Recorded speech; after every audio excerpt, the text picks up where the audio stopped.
It's not like they don't believe in it. I think it's because they don't go through it at all, so they don't understand. I remember crying every other... No normal person cries every day.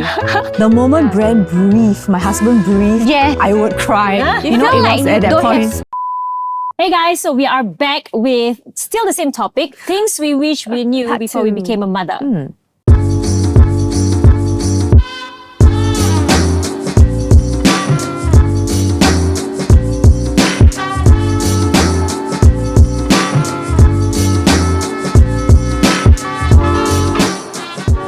So this topic, right, I find certain spouses don't really believe in it, which I think is so important for you guys to listen, because it happens. I think it's not like they don't believe in it. I think it's because they don't go through it at all, so they don't understand. How many men have slept in have lived in 3 hour windows? Yeah. Nobody. Experience change in their body. Yeah, and the hormones, when the baby comes out, the drop in, I don't know what hormone it is, that makes you go crazy. No, and besides that also, right, after you give birth, right, you look at yourself in the mirror and you're like, what happened to my body? I think that is so important. I remember after I gave birth to my first, right, I went to the toilet, I wanted to pee, and I was looking at myself in the mirror and I cried because there's like this big blob of just flabby skin and just it looked so weird on me. And I was crying like, oh my gosh, I didn't look like this. And at the point of time, you thought that, oh my God, this is how it's going to be for like the rest of my life, right? And nobody comes to you and say, hey, it's fine, don't worry. Temporary. Nobody tell you it's temporary. So that's where it all started actually for me. Like I started feeling so depressed and ugly and just everything. Mine was when after I gave birth, my skin, right, because I'm quite fair. And after I gave birth, I had right after the birth, my skin just went super dark. I don't have photos, but it went super dark. Not just the linear negra. It's not just that. My legs, everywhere was... After you gave birth? Yes. Because the hormones or something. Mine was just... the melanin. Yeah, mine is just an exceptional case. I don't know why, but it was so black and I was like, oh my God, who am I? It was crazy. And then after that, I went through a whole snake shedding period and the dark skin just went away. But how long did it take? For the fading, maybe like 6 months to a year. Oh gosh, that's quite long. For me to get back to how fair I am now. But did you know that that's part of the process of the hormonal change and everything? After my first kid. I see. Because I experienced that and then I went back to quite normal, then I knew. So second kid, I wasn't so freaked out. But the first kid, I don't know because he's a boy or what, the hormones, it was a lot worse. Or the darkening was very, very bad.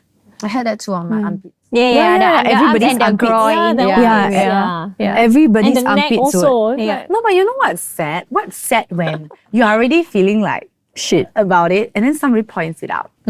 Like, That's annoying lah. I mean, like people are pregnant, man. That's hormonal. That don't say it. When you see something that people are pregnant, don't say it. Okay, do not. I think because there's a lot of things to adapt to. It's like to me lah, my first child felt like a culture shock. Like people tell you, oh yeah, you're gonna be so sleep deprived, but you really don't know until you go through it what sleep deprived really means. And then for me, because my mother-in-law wanted to take care of the baby for me. So 1 week before I gave birth, I moved to my in-laws' place. So I was adapting to a new baby, adapting to becoming a teen mom, adapting to a new environment, living with new people. In-laws. So and then it's very shy. I was just I was crying every other day. But I don't know whether I had postpartum depression on hindsight. We confirm had. Yeah, but I remember crying every other... No normal person cries every day.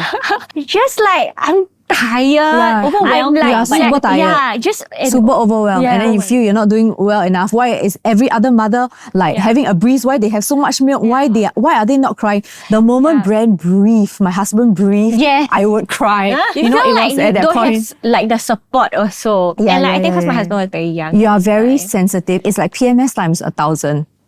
The first month after giving birth, correct not? For me, it was a whole new ball game. But okay, you guys continue first. I'm just listening and I'm like, actually, what you guys have, I wish I had that. Yeah. What do you mean? You wish you had depression? No, I wish I had the support that you guys had. Oh, I see. Yeah, No, guys, like 8 hours. I felt like I didn't have the support. No, but you guys did though. That's the thing. You guys did though. The Okay, truth is you guys did though. I had the nanny. I had nanny, I had helper. So I had the support in that, but the emotional support was not there. Yeah. I- Which I understand. I didn't, because my husband is very young, so he slept. He slept all the way. And I don't want to like paint him in a bad light lah, but he was Spouse also resentment is 19 real. then, so he was very immature. So when I was so tired, because I was doing day shift and night shift, my in-laws were working, so she did the baby's laundry and stuff, but I did everything else. Yeah. So I was so sleep deprived. In the day, I was taking care of baby. At night, when I asked my husband, can you wake up please to make formula? He didn't want to wake up. He died also don't want to wake up. He slept till 3 p.m. every day. And I remember I was so sleep deprived and so like angry at everyone. So my first child was maybe 3. I gave birth to her 3 weeks or 2 weeks before my birthday. My friends came over, very well-meaning friends. They wanted to surprise me, but I was so angry. I was so angry. The first month, right? I I was would have no visitors. I'm very sure I am not in the right state of mind to entertain anyone. Don't talk to me. Yeah. Yeah, I was so really angsty. cannot. I was like, okay, you want to celebrate my birthday, you want to sing birthday cake, but like, I just want to sleep. Because you're so tired. Yeah. Because you're so tired.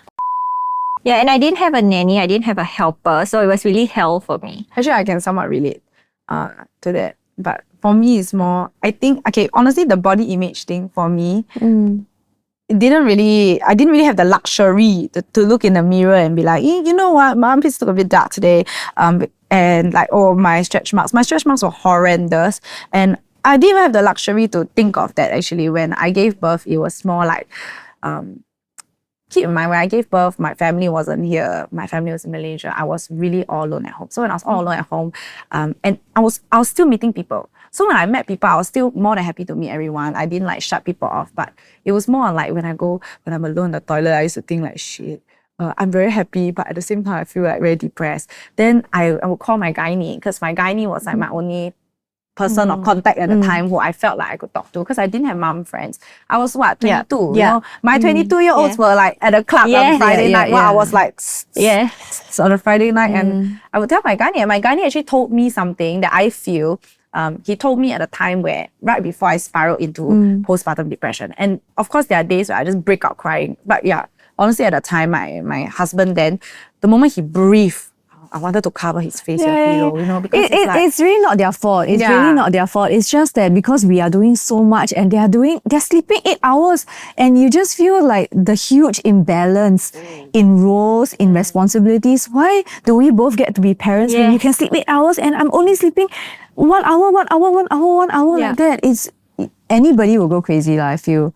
But I feel like, okay, let's say during the day, I mean, I have to give credit for the time when I was breastfeeding. During the day, then my husband, then he would help change diapers. But during night times, in the beginning, he would help for a bit, and then it changed obviously after that, and I just continued. But I feel like postpartum depression, I think people don't understand that it's real. Enough. Yeah, they don't understand it enough. And when I tried to explain, right, at the time when I tried to explain, he said, oh, you're just overreacting. Oh, you're just overreacting. And when to me, that was like, what? How can you say that? Because first of all, like, then you say, oh, maybe it's like just your mood swings. Or like, yeah, Cheryl's just overreacting. Cheryl's just overthinking it. But it was never that. So I felt like, what the hell? If I talk to you, I cannot talk to you. Then I talk to my friend. I don't have friends to understand. Then I talk to my gynae. And my gynae told me, gave me a piece of advice, which sometimes I tell mummies like that go through it. It's like, my gynae told me to see postpartum depression as you spiraling down a staircase. So it's like when you're at the top of the staircase and you see you're about to walk down the staircase, you stop yourself halfway there. And then you ask yourself, what are you grateful for? If only everyone got so much clarity and awareness. Not everyone has that when you're so tired. Not everybody has that kind of clarity and awareness, self-awareness to know, oh, I'm going down. Most of the time, even when you're having PMS, you hardly know until, the episode is over. And I really hate when guys Say you're overreacting. treat it as you are PMSing. It's hormones, we cannot help it. And no guy will truly understand this. And you know what's even more angrier? When people ask like, hey, what's wrong with Cheryl? Or like, Yeah. hey, Cheryl, Yes. Cheryl's just overreacting. Or like Hello? his friends or like my friends, like guy friends would Yeah. ask me, why are you so emotional? I'm like, It's not like we can help it. Yeah. It's Or not like, like you we can try help- being in my shoes, Yeah, yeah, then you yeah. ask me. But I think honestly, giving them credit also because they're not in our shoes, so we can Yeah. also blame them because I don't think it's their fault. It's just more like, you know, I wished that there was a little bit more understanding. Yeah. Just be more sympathetic lah. Yeah. I think right after your wife gives birth, right? Please give her a lot of love, a lot of sayang. Yeah, that's what we all. My husband coped with it by the moment he saw me like that, he will go out. He will go and leave me alone because for me that's the best. I don't But need to. that helps, right? That helps because nothing he could have said would have made it better because I don't need that. I just need my hormones to get back Yeah, on just let track. me deal with it. Yeah, like that, right? So But he do you just guys think went. you're different now? Like, do you think you're different now? Now that it's like, It's the hormones. It's not me. okay. It's the hormones. for It's me, totally the once it's hormones. over, it's Yeah, over. yeah. For me, it Back was to the yourself. support. I felt like my husband wasn't there. Yeah. But then like with the second one, he was more hands-on. And then with the third one, he was extremely hands-on. yeah. More So, matured already. Yeah. So, grow up already. Yeah, I think that really helped having that support. Yeah. My husband was like, if the nanny is there, the helper is there, and you are there, what am I doing? There's so many people there already. What can I do? Sometimes I all should you just want is sleep. alone time. Yeah. What about you? How was your postpartum? I was just more shocked at looking at myself in the mirror. after I gave Yours birth. was a physical appearance thing. Yeah, but then after that, breastfeeding was very hard, especially for my first child, because there's a lot of things I don't know, and then my nipple almost came off, right? Yeah, so it was hard.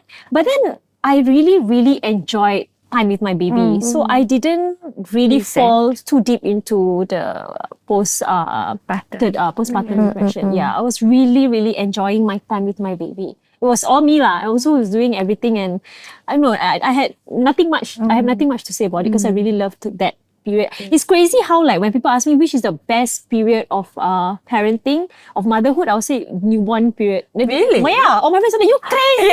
Newborn. nice. That's my favorite because they cannot do anything. They just depend on you on everything, and it's just so cute. They are very so needy precious. then. Yeah. That's not for me, man. Every time I think of, do I want another kid? Do I want to put myself through that again? The newborn stage, Yes. is it? Like give me the baby at 8 months old. Yes. Yeah. Really? Actually, I kind of agree. I kind of like the Newborn stage. The sleep fever. deprivation. Because we are but just overthinkers. just So the we baby, like you more know? Just the paranoid. baby, but not the sleep part. Yeah, And then the that way. smell But of a newborn, oh my gosh, so innocent and so pure. I love that stage so much. Yeah. Cannot relate. So for me, in terms of dealing with postpartum depression, I feel how partners can do better would be to give all the support possible. So for example, the nanny, don't like, this is something that you want, the wife wants, so you pay for it. And a lot of men, right, they think that having the lactation consultant and the massages, it's like a spa thing, so you should pay for it. No, this is a shared thing. The woman needs all this to be sane. So this should be shared. And whatever the husband or the partner can do to support this, if you cannot do physical, just support financially. Have a nanny for as long as possible. That's my advice. For me, I think what partners can do is emotional support lah. For me, is very important. Like, it's the little things. Sometimes it can be simple as like, hey, let me wash your palms for you, you know, and put it at the side of your bed. You know that is incredible already, and not like think about having to wake up at 4 a.m. and then get your palms, you know, and do that. It's the little things lah. You know, you never know, and sometimes it can also just be a, hey, you need anything today? You know, it can be as simple as that, and it will make like so much difference. Extra sayang. Yeah, I think partner support is very important, especially having been through like, you know, when my husband was not as mature versus when he was super mature. So like when I needed sleep at night, the baby woke up, and then he would just carry the baby out, go out, watch soccer while, you know, he that's rocked really the baby. nice. That's crazy. Sayang, right? Compared to like back then when like he just didn't care, like leave me to do everything. I tell you, the contrast, the stark difference was really heaven and hell. Yeah. Yeah. Interesting. Well, I no longer have a husband. Not funny, but okay. Anyway, I would say for me, I really wish that for men out there, be more understanding to your wife. Don't discriminate her for her body. Don't call her out for it. Don't make sarcastic jokes for it because she's probably crying inside about it. don't say like she's overreacting, because she's not. She's really not overreacting. She's actually trying her best. Yeah. And I would say financially, provision is very important. Don't ask her to get back to work. Don't force her to provide financial stability, because honestly, let's say she just pushed a baby out of the JJ, or like her cesarean line, that stuff hurts, and should just be more understanding. Yeah, it should really be more understanding. And if it's a once in a lifetime opportunity, you should never financially go and claim or ask for a split. Actually, I believe with childbirth, men should provide. I know this sounds very like, but I think if they could, they should. Because if not, as a woman, I'll feel the pressure to like, then I cannot focus on actually enjoying breastfeeding, actually enjoying the experience. Yeah, after that, back to work, that's something that is being discussed as a couple, I believe. But just being emotionally supportive. It's the little things. It's really the little things. And not just advice to the men or the partners. I feel advice to the girls who are going to become moms. Don't take it upon yourself to do everything. Yes. For me, right, when I tried to be nice to Gran, every time it was time to feed, right, I would walk up the flight of stairs to another room to feed the baby and then come back down. Just not to disrupt his sleep. Yeah. Really props to me, but I wish I didn't do that. I wish they just brought the baby to me. Yeah. And I just feel like a lot of moms like need to give yourself more credit. Yeah. It's really easy. very, very tough. Yeah. And of course, like guys who do this, give them credit. Give your wife credit. Give your partners credit. Give the mother of your children credit. Yeah, it's like, nice. It's nice to get it's nice. those little like, hey, you know what? I can't believe you're doing this, man. I don't know how you're doing this. Well, I tell you, your wife would. Motherhood is really a very thankless that level of understanding, right? Just a selfless thing. It feels really good when your partner says those kind of things to you. Okay, anyway, apart from all of that, for me as a first-time mom back then, I think I wish I knew that I could say no to visitors. Because I was living with my in-laws, right? We actually had visitors over every single day. Oh my God. Cause It's like Chinese New Year, oh my God. yeah, because Kylie was the first grandchild after a very long while. So they were excited. Yeah, everybody was very excited. And I know they were all very well-intentioned, but I was so sleep deprived, and like all the aunties will come to see the baby every single day, and they'll be like, "Oh no, it's okay, you can go and sleep." But when you have visitors there, you cannot. You FOMO also. Yeah, you cannot sleep. You cannot. I tried. Okay, I will go to the bed. They say, never mind, we take care of the baby, go and sleep. But I couldn't. And then my friends came over to surprise me, like I said just now. I was so sleep deprived. I was so angry. I remember they were inside my room and they wanted to light the candle to surprise me, and I wanted to go in my room. Then they're like, no, you cannot. I wanted to flip out at them. I'm like, can you just move? I want to get to but when you're sleep deprived, your moods are like correct, bad. very cranky. You're like half crazy already. Yeah. For me, it would be because I had to work the moment I gave birth. So when after the doctor stitched me up, before I got wheeled back to my ward, right, I was already working. What? I have to work non-stop. E-commerce, I have to work non-stop. So I couldn't be the primary caregiver, also because I had to rest, I had to do everything. And I felt very upset that my baby was not as bonded to me. But what I learned through all these years is that they will just be bonded to whoever is the one giving them the food, giving them the comfort. And that can all change when the kid is older. I can take that back, which is what I'm doing now. And also they don't need so many clothes. I bought a lot of clothes. Whatever clothes that you buy, just halve it or 1/4 is more than Yeah, enough. because they grow very fast. Yeah. 3 months, your clothes cannot wear it. Yeah. Yeah, I wish I knew the clothes thing too. But every mom will buy a lot of clothes. I think thankfully for me, 19 years old, I had no money, all hand me down. I think for me, I wish that I knew how to set boundaries. Like I wish I knew, because I also was working, but I wasn't doing e-commerce. I was more like editing, and I was doing YouTube videos for my clients and all. The moment I went to confinement. So the third day I got checked out, I was in confinement sitting on my laptop editing already with a cesarean scar cut around my bikini area. But over the first 3 months of my postpartum, I feel like, I was mentally not there. And I wish I knew how to set boundaries. I wish I knew that if things aren't healthy for you, whether it be friendships, partnerships, or sometimes in-laws, I feel a lot of people struggle with in-laws. For me, I wish I knew how to walk away from things that weren't good for me then. I wish I knew I was strong enough, you know, and I wish I knew that things get better. Because at the time I thought it would never get better. I thought that, oh, this is my life now, not that I'm a mom. And like, if you ask me 1 year ago if I knew where I would be now, I would say I don't know. Like really, I never saw it coming.